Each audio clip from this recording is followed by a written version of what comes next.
بسم الله الرحمن الرحيم. الحمد لله الذي أنزل على عبده الكتاب ولم يجعل له عوجا قيما لينذر بأسا شديدا من لدنه ويبشر المؤمنين الذين يعملون الصالحات أن لهم أجرا حسنا ماكثين فيه أبدا وينذر الذين قالوا اتخذ الله ولدا ما لهم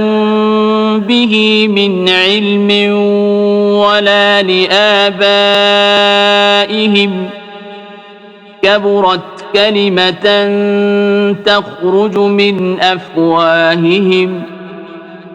إن يقولون إلا كذبا فلعلك باخع نفسك على آثارهم إن لم يؤمنوا بهذا الحديث أسفا إنا جعلنا ما على الأرض زينة لها لنبلوهم أيهم أحسن عملا وإنا لجاعلون ما عليها صعيدا جرزا أم حسبت أن أصحاب الكهف والرقيم كانوا من آياتنا عجبا إذ أوى الفتية إلى الكهف فقالوا ربنا آتنا من لدنك رحمة وهيئ لنا من أمرنا رشدا فضربنا على آذانهم في الكهف سنين عددا ثم بعثناهم لنعلم أي الحزبين أحصى لما لبثوا أمدا نحن نقص عليك نبأهم بالحق إنهم فتية آمنوا بربهم وزدناهم هدى وربطنا على قلوبهم إذ قاموا فقالوا ربنا رب السماوات والأرض لن ندعو من دونه إلها لقد قلنا إذا شططا هؤلاء قومنا اتخذوا من دونه آلهة لولا يأتون عليهم بسلطان بين فمن أظلم ممن افترى على الله كذبا وإذ اعتزلتموهم وما يعبدون إلا الله فأووا إلى الكهف ينشر لكم ربكم من رحمته ويهيئ لكم من أمركم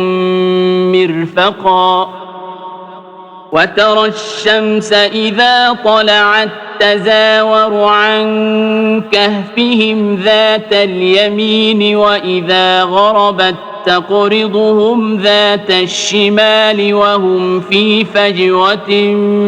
منه ذلك من آيات الله من يهد الله فهو المهتد ومن يضلل فلن تجد له وليا مرشدا وتحسبهم أيقاظا وهم رقود ونقلبهم ذات اليمين وذات الشمال وكلبهم باسط ذراعيه بالوصيد لو اطلعت عليهم لوليت منهم فرارا ولملئت منهم رعبا وكذلك بعثناهم ليتساءلوا بينهم قال قائل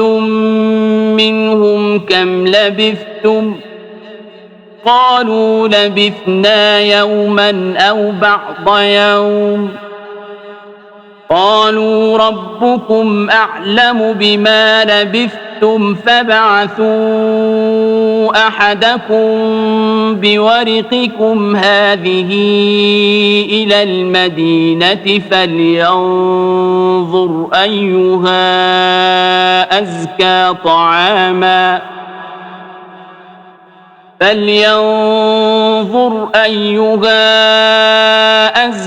طعاما فليأتكم برزق منه وليتلطف ولا يشعرن بكم أحدا إنهم إن يظهروا عليكم يرجموكم أو يعيدوكم في ملتهم ولن تفلحوا إذا أبدا وكذلك أعثرنا عليهم ليعلموا أن وعد الله حق وأن الساعة لا ريب فيها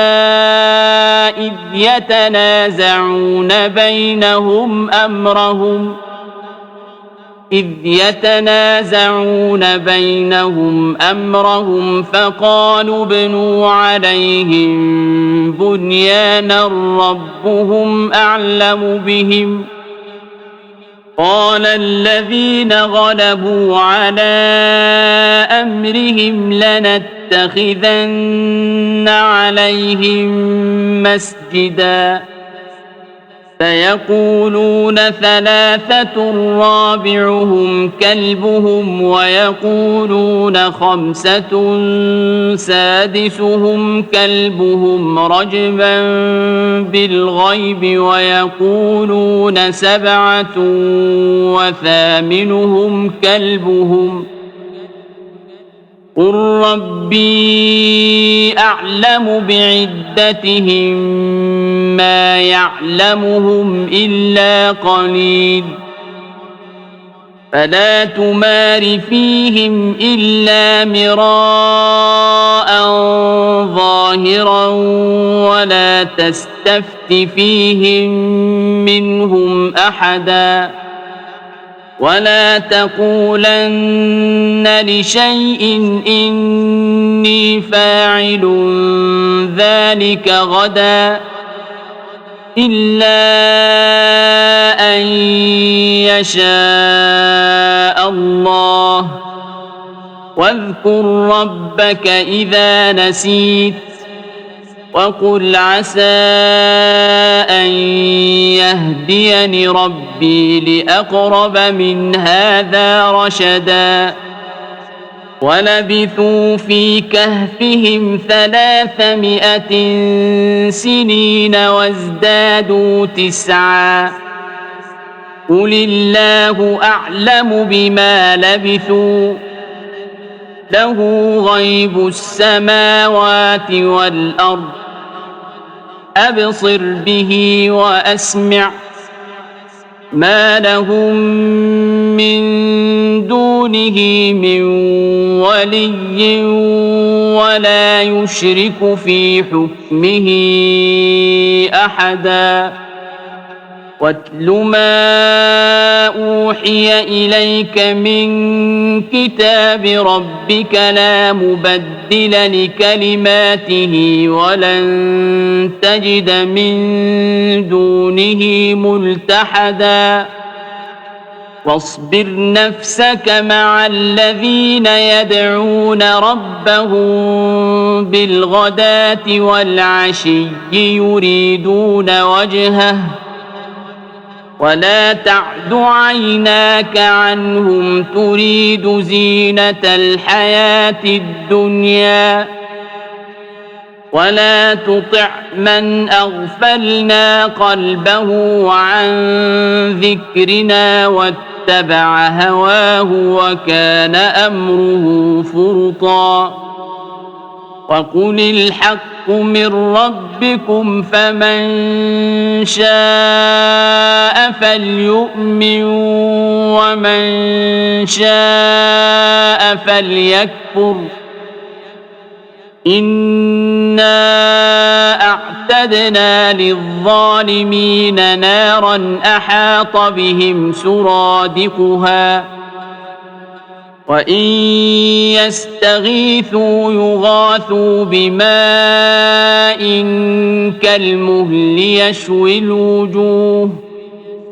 بئس الشراب وساءت مرتفقا إن الذين آمنوا وعملوا الصالحات إنا لا نضيع أجر من أحسن عملا أولئك لهم جنات عدن تجري من تحتهم الأنهار يحلون فيها من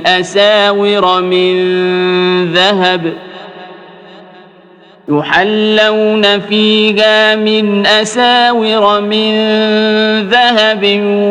ويلبسون ثيابا خضرا من سندس واستبرق متكئين فيها على الأرائك نعم الثواب وحسنت مرتفقا واضرب لهم مثلا الرجلين جعلنا لأحدهما جنتين من أعناب وحففناهما بنخل وجعلنا بينهما زرعا كلتا الجنتين آتت أكلها ولم تظلم منه شيئا وفجرنا خلالهما نهرا وكان له ثمر فقال لصاحبه وهو يحاوره أنا أكثر منك مالا وأعز نفرا ودخل جنته وهو ظالم لنفسه قال ما أظن أن تبيد هذه أبدا وما أظن الساعة قائمة ولئن رددت إلى ربي لأجدن خيرا منها منقلبا قال له صاحبه وهو يحاوره أكفرت بالذي خلقك من تراب ثم من نطفة ثم سواك رجلا لكن هو الله ربي ولا أشرك بربي أحدا ولولا إذ دخلت جنتك قلت ما شاء الله لا قوة إلا بالله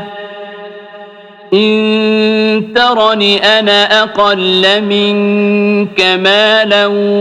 وولدا فعسى ربي أن يؤتيني خيرا من جنتك ويرسل عليها حسبانا من السماء فتصبح صعيدا زلقا أو يصبح ماؤها غورا فلن تستطيع له طلبا وأحيط بثمره فأصبح يقلب كفيه على ما أنفق فيها وهي خاوية على عروشها ويقول يا ليتني لم أشرك بربي أحدا ولم تكن له فئة ينصرونه من دون الله وما كان منتصرا هنالك الولاية لله الحق هو خير ثوابا وخير عقبا واضرب لهم مثل الحياة الدنيا كماء إن أنزلناه من السماء فاختلط به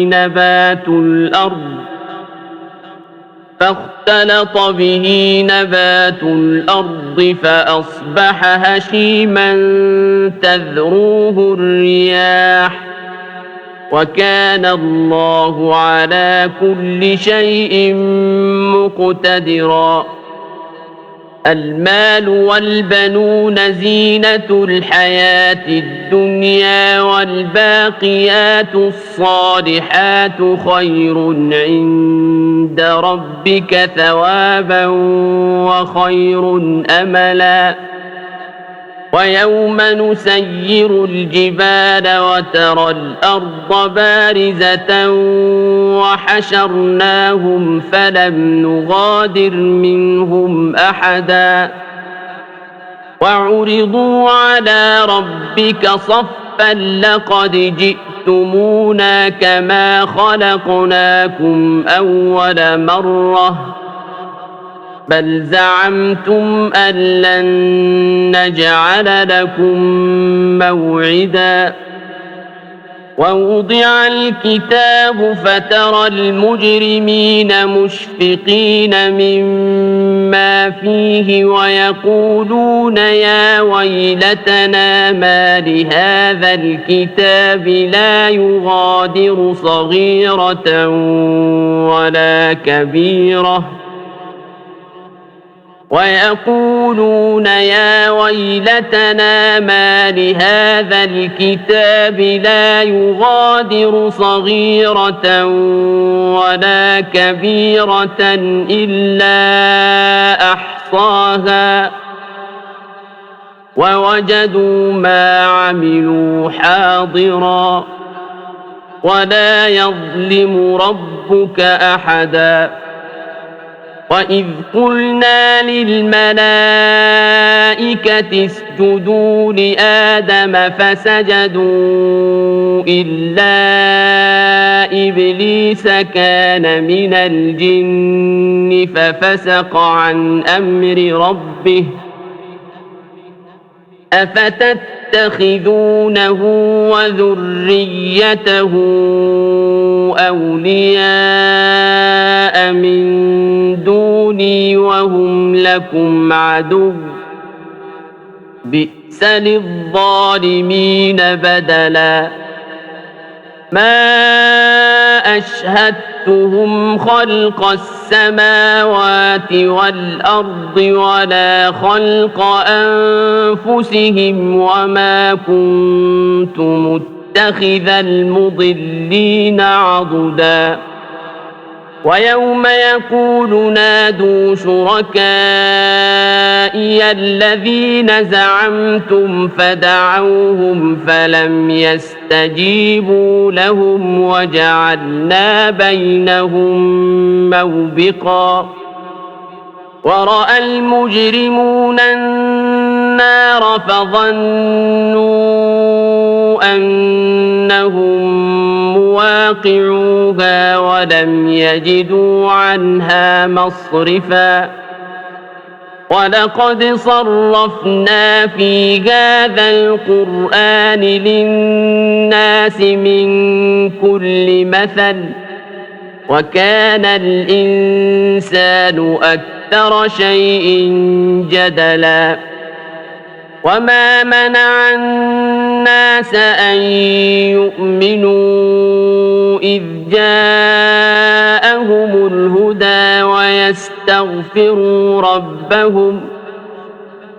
ويستغفروا ربهم إلا أن تأتيهم سنة الأولين أو يأتيهم العذاب قبلا وما نرسل المرسلين إلا مبشرين ومنذرين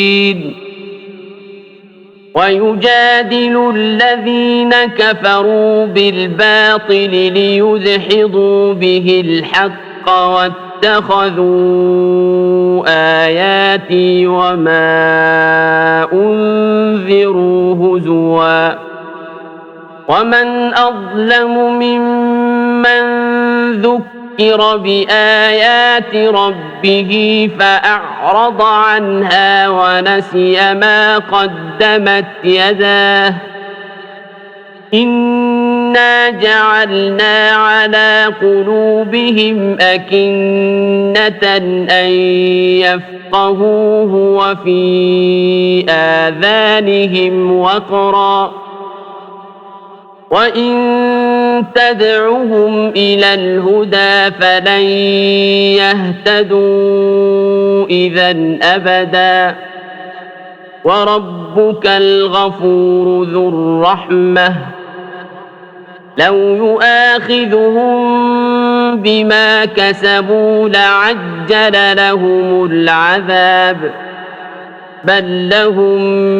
موعد لن يجدوا من دونه موئلا وتلك القرى أهلكناهم لما ظلموا وجعلنا لمهلكهم موعدا وإذ قال موسى لفتاه لا أبرح حتى أبلغ مجمع البحرين أو أمضي حقبا فلما بلغا مجمع بينهما نسيا حوتهما فاتخذ سبيله في البحر سربا فلما جاوزا قال لفتاه آتنا غداءنا لقد لقينا من سفرنا هذا نصبا قال أرأيت إذ أوينا إلى الصخرة فإني نسيت الحوت وما أنسانيه إلا الشيطان أن أذكره واتخذ سبيله في البحر عجبا قال ذلك ما كنا نبغ فارتدا على آثارهما قصصا أوجدا عبدا من عبادنا آتيناه رحمة من عندنا وعلمناه من لدنا علما قال له موسى هل أتبعك على أن تعلمني مما علمت رشدا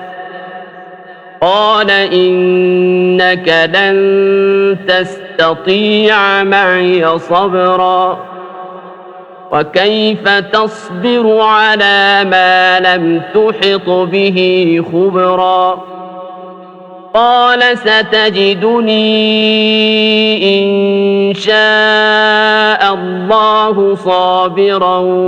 ولا أعصي لك أمرا قال فإن اتبعتني فلا تسألني عن شيء حتى أحدث لك منه ذكرا فانطلقا حتى إذا ركبا في السفينة خرقها قال أخرقتها لتغرق أهلها لقد جئت شيئا إمرا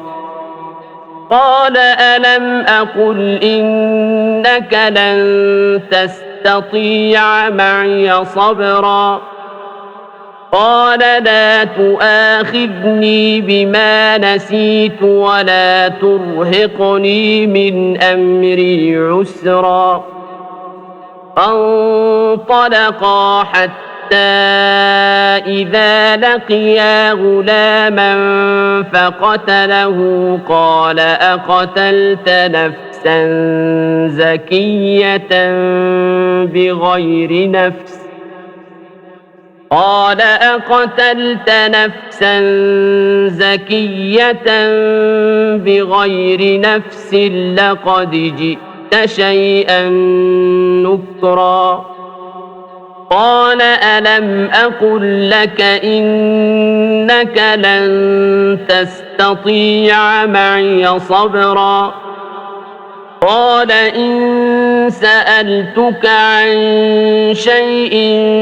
بعدها فلا تصاحبني قد بلغت من لدني عذرا فانطلقا حتى إذا أتيا أهل قرية استطعما أهلها فأبوا أن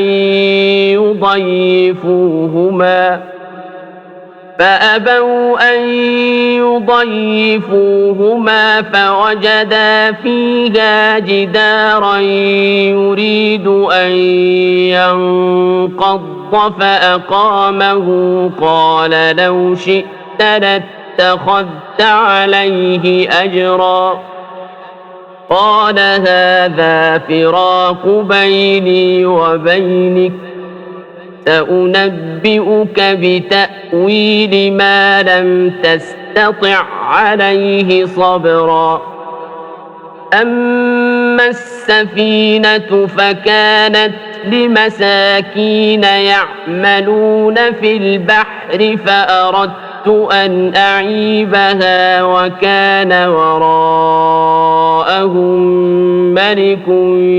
يأخذ كل سفينة غصبا وأما الغلام فكان أبواه مؤمنين فخشينا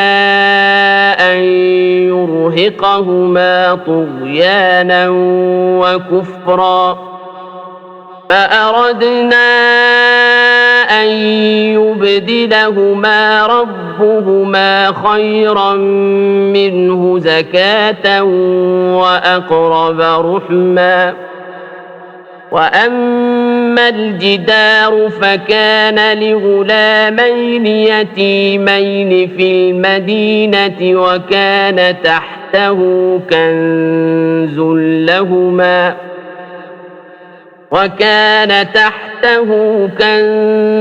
لهما وكان أبوهما صالحا فأراد ربك أن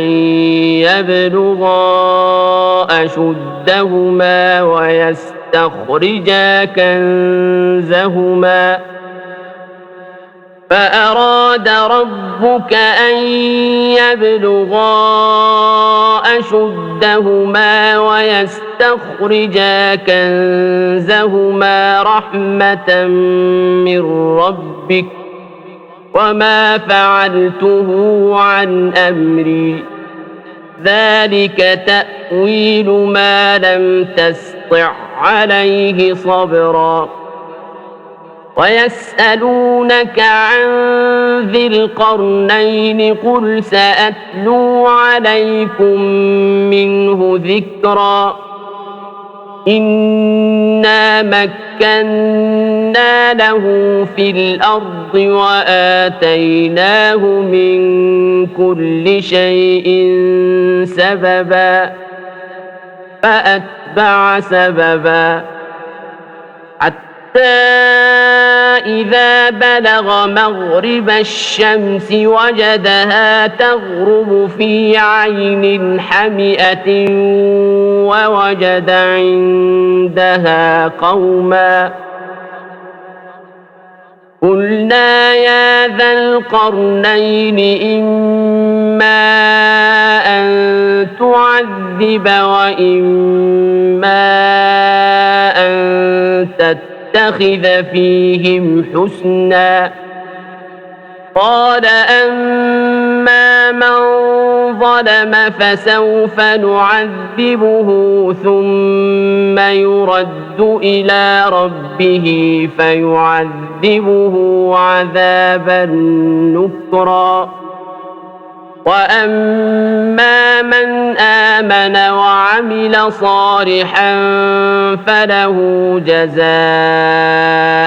الحسنى وسنقول له من أمرنا يسرا ثم أتبع سببا حتى إذا بلغ مطلع الشمس وجدها تطلع على قوم لم نجعل لهم من دونها سترا كذلك وقد أحطنا بما لديه خبرا ثم أتبع سببا حتى إذا بلغ بين السدين وجد من دونهما قوما لا يكادون يفقهون قولا قالوا يا ذا القرنين إن يأجوج ومأجوج مفسدون في الأرض فهل نجعل لك